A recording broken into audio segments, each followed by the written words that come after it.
Sveiki! Šiandien mūsų tema yra susijusi ne tik su dviračiais, bet ir su pagalbinėmis priemonėmis, kurios labai būtinas, aš manau, ir reikalingos praktiškai kiekvienam dviratininkui. Čia yra dronai.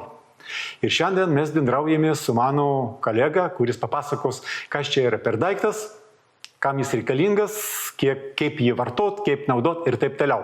Kolega šiandien pas mus Mindaugas Maksvytis. Sveiki, Mindaugai. Labas, Valentinai. Nu kągi, pradėsim, reiškia, nuo pirmo klausimo apie dronus aplamai, ką tu apie juos išmanai ir kodėl tu esi čia. Nu, apie dronus jau nemažą laiko tarpą esu šiame biznėje, šiame versle ir jau kokia link 10 metų. Tai nuo tų pirmųjų dronų, tų vadinamųjų ir išmanau tai tikrai nemažai. Aš jų neremontuoju, tiesiog žinau, kaip juos valdyti, ką reikia žinoti, ar ne, standartiniam vartotojui ir kad žmogus įsigijęs droną, jisai jaustųsi, kaip sakyti, ramus, kad gali jas valdyti nesudėtingai. Darau ir mokymus, jeigu reikia, tai galima išmokti, nes tai nėra labai paprastas žaislas, sakykime, kaip radio bangų mašinėlė, bet po pusę valandos skraidimo tai pripranti ir tai nėra tai baisu, ar ne? Galėsim apie tai pakalbėti plačiau. Galbūt iš karto gali paminėti kažkokius gamintojus, kurie daro geriausius dronus, pigiausius, kurie skraidot, nežinau, 20, 50, 100 km ir taip toliau. Tai čia apie tai galima kalbėti. Iš tikrųjų, rinkoje yra taip. Rinkoje yra galbūt keli gamintojai, bet jeigu žiūrėti tą paprastą vartotoją, tai yra vienas gamintojas kaip DJI arba DJI. Tai šitas gamintojas yra pats rimčiausias, tai yra kiniečių gamybos dronai, tačiau jie yra maksimaliai, sakykime, su visokiom technologijom tom, kurios padeda vartotojui apsisaugoti nuo klaidų kažkokių vadinkim, ar ne, yra davikliai, kliūčių sensoriai, grįžimas, sakykime, į pakilimo tašką ir taip toliau. Tai čia yra vienas stambus didelis gamintojas dronų ir jį rekomenduoju tikrai rinktis, nes per savo praktiką esam daug dronų išbandę. Jie gali būti kaip ir skrendantis dronai, ar ne, bet po to, kai jie neskrenda arba kažkas nevyksta taip, kaip norisi, būna bėdos. Tiek remonto atveju, tiek programinės įrangos, sakykime, taip, kad čia yra reikalų. Kaip galima apibūdinti droną, kuris labai tiktų dviratininkui? Iš principo, kuris skrendantis.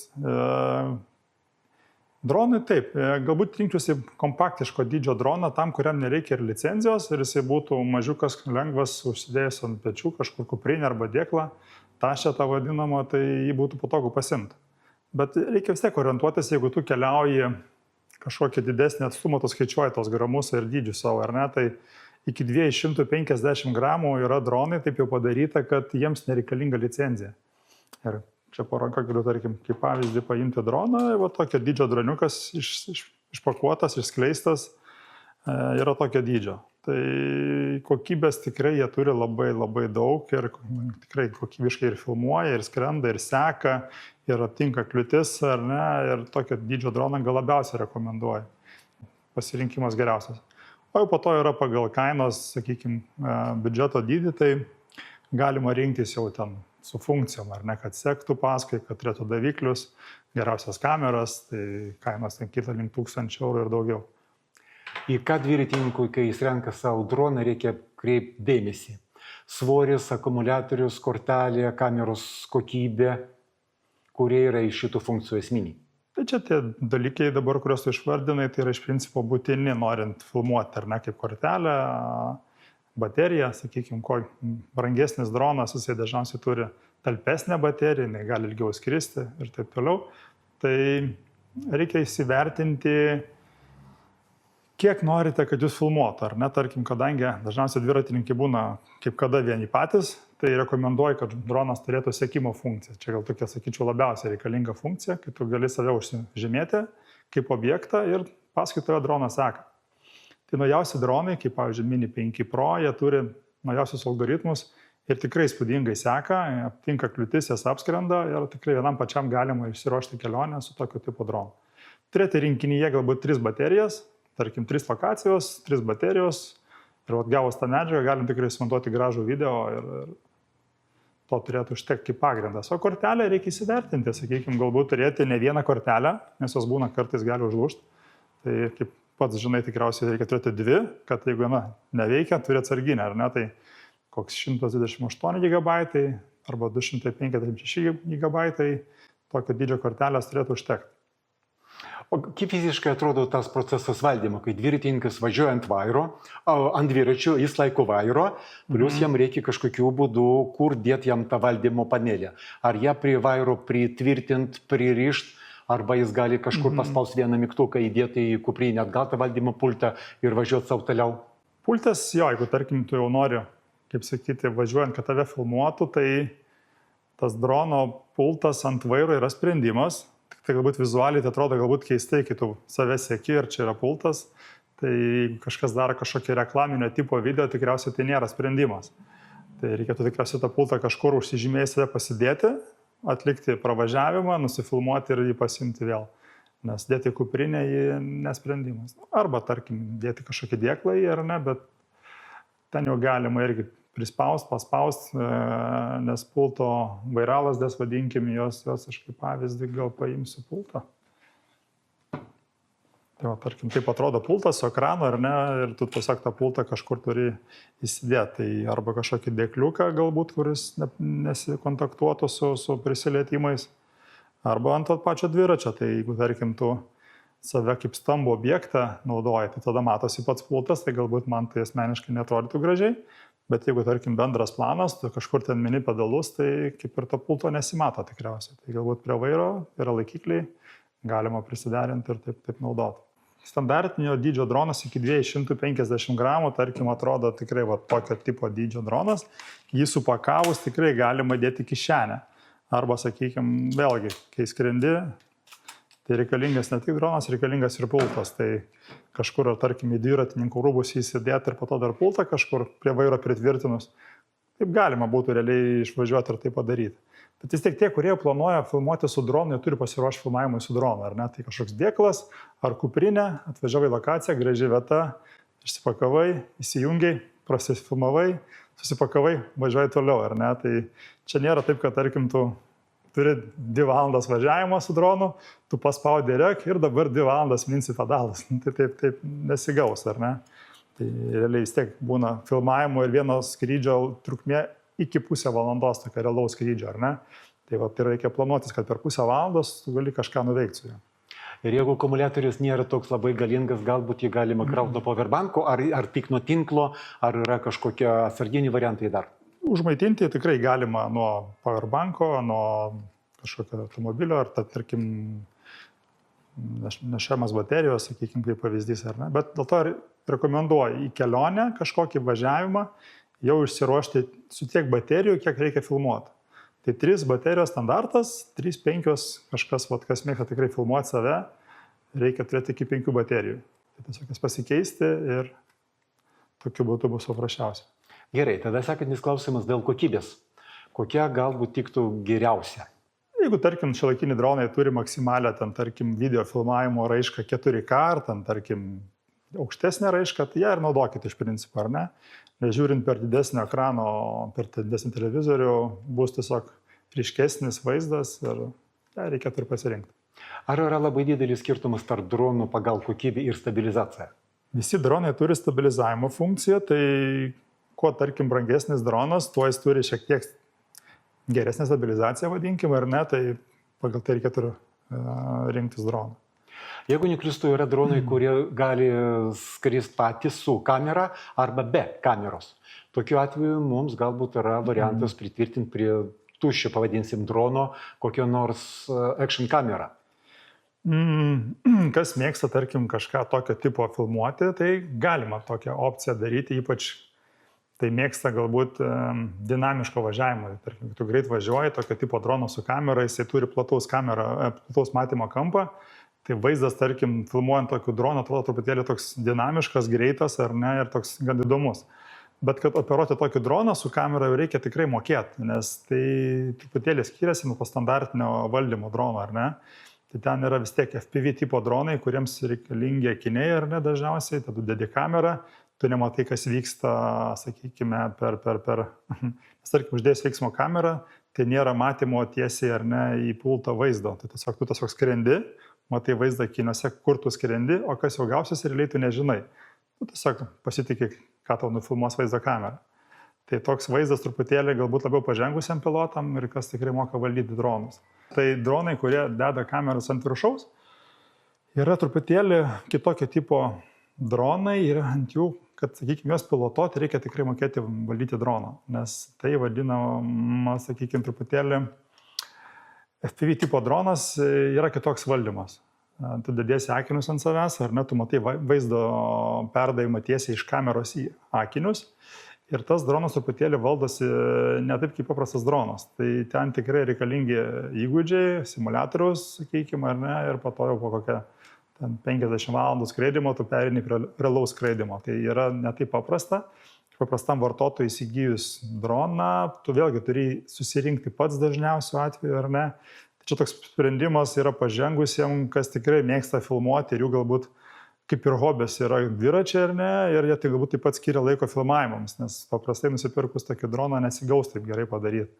Taip, kad čia toks labiau, sakykime, ekspertų lygio sprendimas, ar ne, kas tai daro ir aš galbūt paprastiem vartotojams, dviratininkam tokio sprendimo nerekomenduočiau, nes tikrai tuo metu negalėsi minti pedalų, nes ant to jokių bus akiniai ir tiesiog tu turi kažkur atsisėsti, kažkas turi minti dviratį, tu turi filmuoti. Tai čia gaunasi toks kaip ir tavo, sakykime, akmuo ar ne, į tavo daržą, kad tu jau turi pats filmuoti kažką, o ne save. Tai čia jau, kaip sakyti, jau kitas etapas. Kokią įtaką turi GPS jutikliai? GPS signalas, ar ne, sakykime, jis padeda orientuotis, kurioje vietoje yra dronas pagal koordinatės ir, tarkim, kažkur nuskridus, dingus ar ryšiui, dronas žino, kur jis gali grįžti.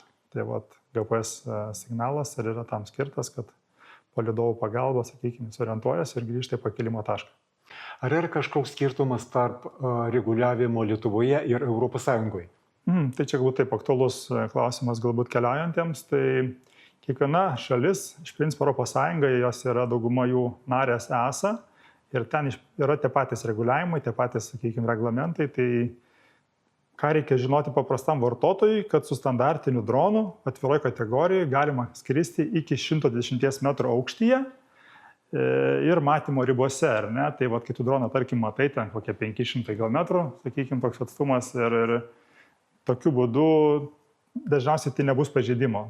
Taip, būtent darant skrydžius, tik tai yra šalis, kur prie oro uostų ar ne negalima skristi ir kariniai objektai, tai ten reikėtų truputėlį atsargiai. Tai dažniausiai programėlėje, tu tarkim, jungus drono programėlę, ten rašo, tarkim, ar ta zona yra raudona, ar ten galima ar negalima.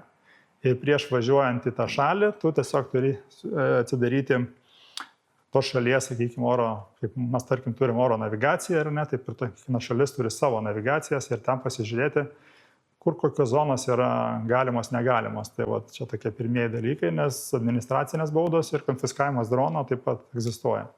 Teoriškai, kiek aš suprantu, ir Lietuvoje, ir ES dronams iki 250 gramų nereikia leidimo. Čia galioja šitą taisyklį visur. Trumpai apie licenzijavimą, tai iki 250 gramų mums nereikia licenzijos, reikalinga tik tai registracija. Visi dronai, kurie turi vaizdo kameras, jie privalo būti, kaip sakyti, pilotas turi užsiregistruoti transporto kompetencijos agentūroje tk.lt, ar ne, ir gauti identifikacinį numerį savo. Ir tą numerį privalo užsirašyti, užsiklijuoti ant drono. Tai nuo 250 gramų jau reikia išsilaikyti licenciją, tai nėra taip sudėtinga, iki 900 gramų, ar ne, tai tarkim nuo 250 iki 900 gramų yra A1, A3 vadinama ta kategorija atviroji, ir nuo 900 gramų iki 25 kg yra jau A2 kategorija. Galbūt yra kažkokie ypatumai naudojant droną kalnuose arba miškuose? Taip, vėlgi, tarkim, kalnuose, ar ne, jeigu filmuot kalnuose, tai tam būna vėjo gūsiai, ar ne, sakykime, tos turbulencijos vadinamas, tai rekomenduoju rinktis droną, kuris turi didesnį atsparumą vėjui. Tai, tarkim, jau didesnis dronas, jisai atlaiko, tarkim, iki 12,5 metrų per sekundę vėją, tai toks dronas jau gali atlaikyti kalnų vėją. Dar ką rekomenduoju, tai būna draudimai drono. Tai jeigu, tarkim, dronas dingsta ar ne, kažkur nerandat, tai draudimas šitie tai gali tikrai padėti. Geriausiai, ką aš rekomenduoju, kad tarkim neišleisti droną per toli. Drono programėlėje galima užsidėti ribas, kad jis tarkim neviršytų tam tikro atstumo, ar ne, tai tarkim koks esate lokacijai, kalnas ar ne, norit kažkokią apskristi, tarkim kažkokią savo tą misiją vadinamą, tai galima užsidėti ribojimą, kad jis iki 500 metrų ar kilometro neišskristų toliau, ar ne. Tai vat, jis, tarkim, pasieks tą ribą ir jisai, tarkim, sustos. Tai vat, čia galėtų padėti šitoje vietoje. Ir vat, draudimas numeris 1 ir vat, realiai įsivertinti lokaciją, kad neužskristi už kažkokio objektą, kur gali dingti ryšys. Tai tokie būtų mano patarimai. O jeigu kalbant apie konkrečiai jau tada apie kainos, kokia kaina gali būti tokia minimalaus drono, pavadinsim, kuris tiktų dviratininkui, galima filmuoti visus įvykius ir visada? Taip, bet kuri kamera, kuri filmuoja, iš principo tinka, ar ne, tai dronas nuo 200 eurų, šiai dienai tikrai tų pasirinkimų yra nemažas pasirinkimas, tai nuo 200 eurų iki 1100 tikrai yra gan ta tokia riba, kur yra 3-5 dronai, tai kategorijai galima rinktis pagal savo biudžetą. Bet reiktų įsivertinti gal tai, kad tas dronas, jeigu yra, tai yra pirkinys ne metam ir ne 2. Tarkim, turint tokį droną, tai jis tikrai gali tarnauti 5 metus tikrai. Tai jeigu jums tikrai patinka filmuoti, o ne tai, kad dronas pabandžius porą kartų dedamas į spintą, tai reikėtų įsivertinti, ar jums reikia tikrai pasižaidimui.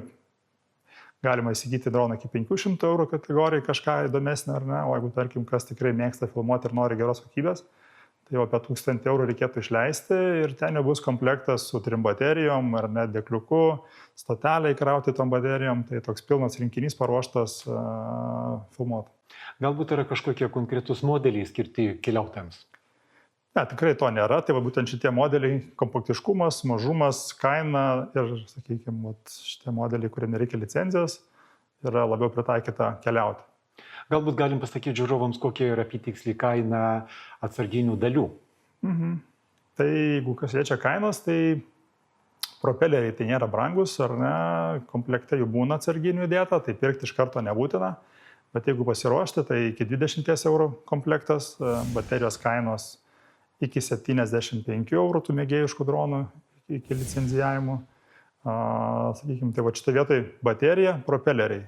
Daugiau kaip ir nieko nereikia, apart galbūt filtrų, ar ne, būtum galim dėti filtrus ant kameros ir viskas. Atminties kortelė, skrendam. O ką gali atsitikti su propeleriais? Propeleriais, ar ne, tai daug tų variantų. Aš per mokymus klientus dažniausiai mokau paleisti droną iš rankos, bet jeigu, tarkim, kažkas bijo tai daryti, tai jie dažniausiai leidžia nuo lygaus pagrindo, nuo žemės, ar ne, būna, kad kai dronas užsikuria, susikelia gūsiai, patenka dulkės, nešvarumai, žolės ar ne taip pat įsivelia propelerius, galbūt kažkokias šakas užkliūna, kurios taip pat naudoja propelerius. Nuo naudojimosi, nuo inercijos ir oro sąlygų taip pat yra, jie gali, tu prasme, įtrūkti. Tai prieš skrydį aš tik rekomenduoju patikrinti propelerius, ar jie nėra, tarkim, kažkokie brokuoti ar su pažeidimais, tai tiesiog juos pasikeisti. Kokių klaidų daro žmonės, kurie ką tik įsigijo droną ir suprato, kad jam jau laikas keliauti ir paimti su savim droną? Čia daug tų klaidų daro, labai skirtingi žmonės skirtingai, sakykime, operuoja. Yra kas tikrai tokių juokingų net istorijų, kur sako, aš sėdžiu balkone, paleidau iš rankos droną ir jis man iškart trenkėsi į pastatą. Tai išeikite pradžią pirmą kartą kažkokią atviresnę vietą, lauką kažkokią ar ne. Žiūrėkite, ar nėra aplinkui žmonių, užsikurkite droną, pakelkite virš galvos, kad netyčia kažkas nepribėgtų, nepačiuptų, ar ne, koks šuo arba. Ir papiruokit pusę valandos, pasibandykit, neikit prie kokių pastatų, ar ne. Tai čia toks patarimas numeris 1. Skaitykite, ką rašo pranešimą ekrane, ar nėra, tarkim, vėjo kažkokio, ar ne, arba, tarkim, dingo ryšys ar mažėja, nes būna žmonės iš streso pirmą kartą tiesiog gali tikrai nestebėti drono. Dar ką dažnai žmonės padaro neteisingai, kai jie operuoja droną, kai jis yra šalia matymo zonai, jie žiūri ne į ekraną, o žiūri į patį droną. Nes tu geriau tada gali vertinti, kokie atstumai yra tarp dronų ir kliučių. Bet būna, kai, tarkim, kamera pasisuka į tave, tai reikia operuoti veidrodiniu valdymu. Tai žmogus turi mokėti, kad jau pasikeitė, kad dešinė pasidarė kairėje. Ir dažnai būna, kad jie sumaišo ir tuomet vyksta problemos. Atsitrenkia, užkliūna kažką ir. Tai va, čia toks paminėjimas, nereikia spausti stipriai svirtelių pulto, tai reikia švelniai, o ne stipriai. Būna, kad pirmą kartą jie maksimaliai viskas spaudžia ir dronas tiesiog ant sportinio režimo tikrai gali pridaryti, kaip sakyti, kažką žalos. Kokių programėlių būsimiesiems operatoriams yra rekomenduojama turėti ir naudoti? Tai čia gan paprasta šitoje vietoje, kiekvienas gamintojas turi savo.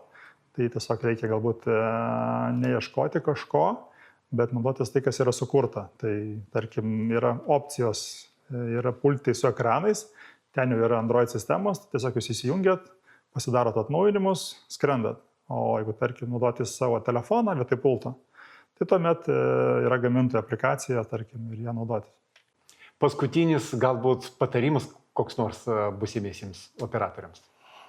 Tai tiesiog pabandykite kelionę savo dviračiu užfiksuoti dronų, nes tai tikrai įdomi pažintis, patirtis. Tai užfiksavus savo kelionę dronų, tai tikrai bus įspūdinga prisiminti ir sakyt, pasidalinti su kolegomis, kur tu buvai, ne iš, kaip sakyt, tavo akių perspektyvos, bet būtent iš dangaus, ar ne? Tai geras oras, gražu, droną paimkite ir pabandykite. Na ką, ačiū labai Mindaugui už pokalbį, o su jumis gerbėmi televizijos žiūrovai, mes susitiksim kitą kartą.